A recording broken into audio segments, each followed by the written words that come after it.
2 बार से CHSL pre में कम number आ चुके हैं, कैलकुलेटिव क्वेश्चंस देखने के बाद हाथ पांव फूल जाते हैं, प्लीज बताइए कैलकुलेशन इंप्रूव कैसे करें। देखिए पहली बात तो ये है कि अगर आपके हाथ पांव फूल जाएंगे तो तुम जो कर सकते हो वो भी नहीं कर पाओगे। कैलकुलेशन का बहुत हवा क्रिएट किया गया है। Today the biggest demon is calculation. लोगों ने क्या किया है, कैलकुलेशन को इतना सर पे चढ़ा लिया है कि पूछिए मत। लोग अब चाह रहे हैं कि कैलकुलेशन का एक अलग से टॉपिक हो। कैलकुलेशन का कोई टॉपिक नहीं हो सकता अलग से, because calculation can not be taught as a chapter. Calculation cannot be taught as a chapter. It can only be taught properly when you do every question fully, considering कि भाई exam में अगर ये सवाल आया तो मैं अंत तक कैसे करूं। तो कहीं ना कहीं उसकी ग्रिलिंग की जरूरत है। प्रॉब्लम पता है क्या होती है, मैं आपको बता रहा हूं। आप जब टीचर को सवाल लगाते हुए देखते हो तो टीचर ने लिखा दिस इंटू दिस बराबर दिस, तुम खुश क्योंकि तुम्हारा आंसर आ गया। तुम आंसर ओरिएंटेड ज्यादा हो कि आंसर मेरा क्या आया, हमारा आंसर क्या आया, हम उसी पे ज्यादा फोकस्ड हैं, मैच किया कि नहीं किया। बट सवाल यह है कि वो आंसर लाने तक जो डिफिकल्टी है उसको अभी से आपको टैकल करना पड़ेगा। मैं जब क्लासेस में पढ़ाता हूं, आप पूछ लेना कोई भी जो हमारे एग्जामों के या एप्टेक्स के कोर्सेज में पढ़ा है या पढ़ता है, कि मैं अंत में बड़ा इंटरेस्टेड होता हूं कि भाई यहां से ए से बी जो आंसर मेरा आ रहा है, अगर something point something something answer आ रहा है तो ये कैसे कैसे आ सकता है, क्या इंप्रूवमेंट की पॉसिबिलिटीज हैं, कैसी कैसी पॉसिबिलिटीज हैं। मैं ये नहीं कह रहा हूं कि तुम मेरे कोर्स में आओ, नहीं, मैं ये कह रहा हूं कि ये चीज तुम्हें भी सोचनी पड़ेगी। तुम किसी का अगर सोल्यूशन भी देख रहे हो, तुम बुक में सोल्यूशन देखते हो तो बुक में प्रॉब्लम क्या होती है, something upon something into this is equal to this लिखा हुआ है। How you can arrive at that value, पहली चीज।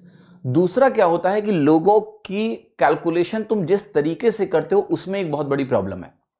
बहुत सारे ऐसे सवाल हैं कि अगर आप एक सर्टेन ईज डेवलप कर लो क्वेश्चंस में, मतलब आपको जब क्वेश्चन से डर ना लगे, when you are that much confident and clear कि आपको क्वेश्चन से डर नहीं लग रहा है, आप ऐसी ऐसी चीजें सवालों में देखोगे जो बहुत कैलकुलेटिव लगेंगी लेकिन होती नहीं है।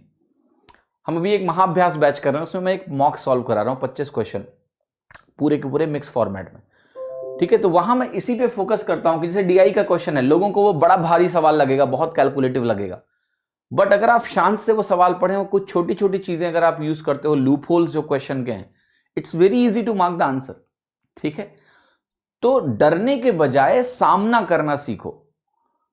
डरने वाला आदमी कभी समस्या का समाधान नहीं कर पाता है, वो समस्या को बहुत बड़ा व्यवधान बना लेता है अपने आगे। सो अगर आपको समस्या पता है तो अपने हाथ पैर मत फुलाइए, बल्कि उसका समाधान खोजने की कोशिश करिए। वही चीज एग्जाम में सबको मिलेगी, तुम्हें अकेले नहीं मिलेगी, ठीक है। जो उसको पार कर लेगा वो विजेता होगा, जो नहीं पार कर पाएगा वो विजेता नहीं होगा। तो सिंपल सी बात है, उस पर काम करो और देखो कि कोई भी कैलकुलेशन है फ्रॉम टुडे ऑनवर्ड्स, मेरा फोकस यह है कि इसको यहां से अंत तक जाने के कितने तरीके होंगे और क्या क्या चैलेंजेस हैं, so that in exam you can pick up right questions and maximize your attempts. Do not worry too much about calculation. Calculation is not a topic. You can learn with the questions, but there are definitely बहुत सारे तरीके हैं calculation करने के, like approximation. वैदिक maths कभी भी solution नहीं है। 30 तक की टेबल मुझे याद नहीं है, तुम्हें भी करने की जरूरत नहीं, 20 तक ही याद है, ठीक है। समझ रहे हो? तो कोई रिमार्केबल चीज आपको नहीं चाहिए, आपको एक करेक्ट प्रोसेस चाहिए, थोड़ी सी प्रैक्टिस चाहिए, क्वेश्चंस के थ्रू कैसे करना है। तो वो अगर आप इसे एफर्ट डालोगे तो करेंगे।